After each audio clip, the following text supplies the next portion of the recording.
নিজের তিন ছেলের মধ্যে যে কোনো একজনকে পেশাদার ফুটবলার বানানোর স্বপ্ন দেখতেন অ্যাডলফো দিবালা, কিন্তু তার বড় দুই ছেলে বাবার স্বপ্ন পূরণের পথে না হেঁটে বেছে নেন ভিন্ন পেশা। তবুও আশা ছাড়লেন না অ্যাডলফো দিবালা।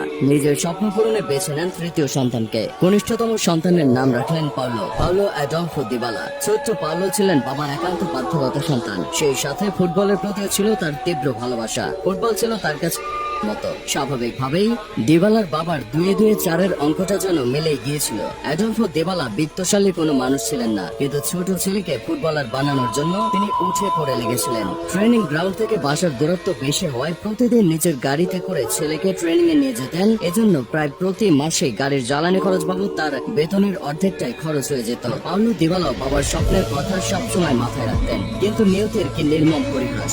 2008 সালে হঠাৎ করে না ফেরার দেশে পাড়ি জমান অ্যাডলফো দিবালা। পাওলোর বয়স তখন সবে মাত্র 15। তখনও হাতে আসেনি প্রফেশনাল কন্ট্রাক্ট।